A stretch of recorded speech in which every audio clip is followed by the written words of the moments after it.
क्या फिर उत्तर प्रदेश में उपचुनाव से दूरी बनाएंगे अखिलेश यादव? ये बहुत बड़ी खबर है और इसके बहुत सारे सियासी मायने भी हैं। समझने की कोशिश करते हैं और उपचुनाव से आखिर अखिलेश यादव दूरी क्यों बना रहे हैं।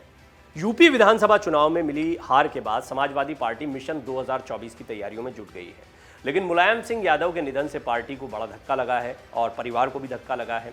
मुलायम सिंह यादव के जाने के बाद गम में डूबे सैफई वासियों और सपा प्रसपा के कार्यकर्ताओं का कहना है कि नेताजी के जाने के बाद जरूरत है कि चाचा भतीजे एक साथ मिलकर फिर से आगे बढ़ें और नेताजी के सपनों को पूरा करने का काम करें।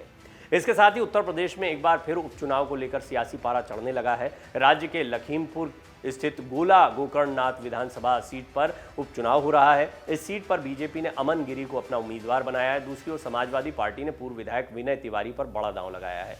लेकिन बड़ा सवाल यह है कि क्या पूर्व की तरह इस उपचुनाव में भी अखिलेश यादव दूर रहेंगे चुनाव प्रचार से?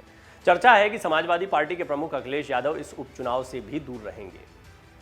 इससे पहले आजमगढ़ और रामपुर लोकसभा सीट पर उपचुनाव में प्रचार करने के लिए अखिलेश यादव नहीं गए थे।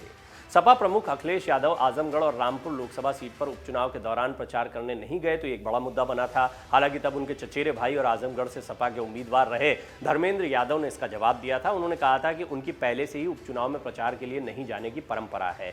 ऐसे में मैं भाई होने के नाते ये नहीं चाहूंगा कि हमारे राष्ट्रीय अध्यक्ष अपनी मर्यादा और परंपरा को तोड़े। उपचुनाव में दोनों ही सीटों पर सपा की हार हुई थी और ये दोनों गढ़ थे।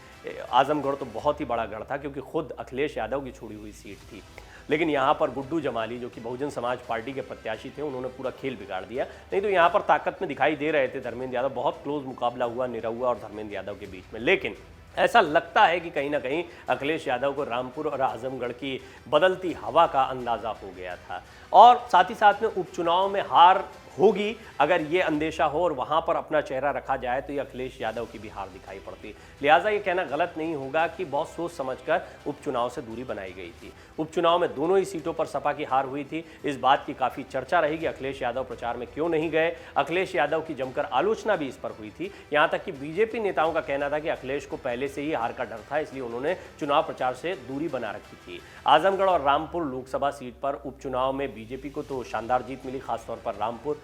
बहुत समय बाद आजम खान जेल से बाहर आए थे, सियासत में उनको वापसी करनी थी लेकिन वापसी नहीं कर पाए और यहाँ पर बीजेपी के उम्मीदवार घनश्याम लोधी जो कि पहले आजम खान के करीबी रह चुके थे, उन्होंने अपना ये चुनाव निकाल लिया। तो ये बहुत बड़ी हार थी समाजवादी पार्टी के लिए, वो भी तब जबकि आजमगढ़ के अलावा रामपुर जो है वो आजम खान का गढ़ भी माना जाता है। आजम का गढ़, हमने आपको एक रिपोर्ट भी दिखाई थी, आजम का गढ़ और आजमगढ़ दोनों ही जगह पर बीजेपी को जबरदस्त जीत मिली थी। पहले भी उपचुनाव से दूर ही रहे हैं, लेकिन जैसा धर्मेंद्र यादव ने पहले ही इसका जवाब दिया है कि ये एक परंपरा रही है कि राष्ट्रीय अध्यक्ष इस तरह से उपचुनाव के प्रचार में नहीं आते हैं। बात यहीं खत्म नहीं होती है। दरअसल पहले भी अखिलेश यादव उपचुनाव प्रचार में नहीं गए हैं। राजनीतिक पंडितों की माने तो वो हमेशा से उपचुनाव से दूर रहे हैं, लेकिन अब समाजवादी पार्टी संस्थापक और अपने पिता मुलायम सिंह यादव के निधन के बाद से वो राजनीति से दूरी बनाए हुए हैं। उन्होंने नेताजी के निधन के बाद से अब तक कोई भी राजनीतिक टिप्पणी नहीं की है। वहीं उपचुनाव को लेकर अभी तक वो एक्टिव भी नजर नहीं आए हैं। तो ऐसे में माना जा रहा है कि गोला गोकर्णनाथ के उपचुनाव से भी वो दूरी बनाकर रखेंगे और ये सचमुच में एक बड़ा दुख का समय अखिलेश यादव के लिए है। तो ये भी एक बहुत बड़ी वजह है क्योंकि मुलायम सिंह यादव जी का यानी नेताजी का 82 वर्ष की उम्र में 10 अक्टूबर को निधन हो गया था। उत्तर प्रदेश के मुख्यमंत्री रहे, समाजवादी पार्टी के संरक्षक रहे मुलायम सिंह यादव। 82 वर्ष की उम्र थी, लंबे समय से बीमारी से जूझ रहे थे। 10 अक्टूबर को उनका निधन हो गया। पहलवान और शिक्षक रहे मुलायम सिंह यादव ने लंबी सियासी पारी खेली। मुलायम सिंह यादव के निधन से पार्टी को बड़ा धक्का लगा और अब पार्टी के सामने कई किस्म की चुनौतियां हैं। सबसे बड़ी चुनौती ये है कि पार्टी को किसी तरह से वापसी करनी है। अखिलेश यादव ने एक बयान दिया था जब विधानसभा चुनाव खत्म हुए थे कि ये तो तय कर दिया इन चुनावों ने कि बीजेपी को हराया जा सकता है। बेशक वो सत्ता में नहीं आ पाए, उनको उम्मीद थी, ईवीएम का मुद्दा भी उठाया गया, बहुत सारे मुद्दे उठाए गए, उनको बहुत उम्मीद थी कि इस बार के चुनाव में कुछ कमाल होगा।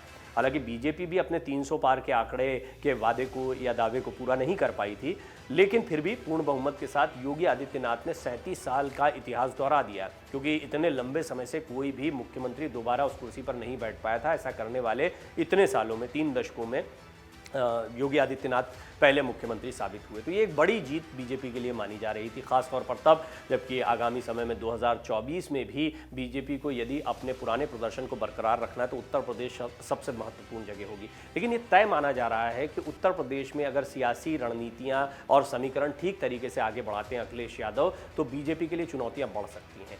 जब आप अपना सबसे अच्छा प्रदर्शन कर चुके होते हैं तो फिर उससे अच्छा करने का कोई चांस नहीं रह जाता है या मौका नहीं रह जाता है, आपको उसे बरकरार रखना होता है। तो अभी बीजेपी के सामने सबसे बड़ी चुनौती ये है कि उसने जो प्रदर्शन किया है उसको बरकरार रखे, क्योंकि अपना सबसे अच्छा प्रदर्शन वो कर चुकी है। देखना होगा, कुछ कहा नहीं जा सकता, ये राजनीति है। क्या प्रधानमंत्री मोदी की लोकप्रियता वही है जो पहले से चली आ रही है, 2014-2019 के चुनाव में रही? क्या विधानसभा चुनाव में समाजवादी पार्टी का वोट प्रतिशत बढ़ना, सीटों की संख्या बढ़ना, ये इस ओर इशारा करता है कि लोकसभा चुनाव में भी बीजेपी की चुनौतियां बढ़ सकती हैं? कुछ सवाल हैं। आपको क्या लगता है? आप इस पर अपने जवाब जरूर लिखें। आपकी टिप्पणियां हमारे लिए बहुत महत्वपूर्ण होती है। आप जरूर बताएं कि क्या आपको लगता है कि बीजेपी अपने पुराने प्रदर्शन को दोहरा पाएगी, या समाजवादी पार्टी ने जिस तरह से विधानसभा चुनाव में अच्छा प्रदर्शन किया है, लोकसभा चुनाव के दौरान भी अखिलेश यादव एक नई सपा और अपनी नई इमेज के साथ सामने आ पाएंगे? आपके जवाबों का इंतजार रहेगा। अगर आप ये वीडियो YouTube पर देख रहे हैं तो हमारे चैनल को सब्सक्राइब करें और बेल आइकन को दबाना ना भूलें। अगर आप Facebook पर ये वीडियो देख रहे हैं तो हमारे पेज को लाइक करें। डाउनलोड करें अमर उजाला ऐप और पाएं खबरें लगातार।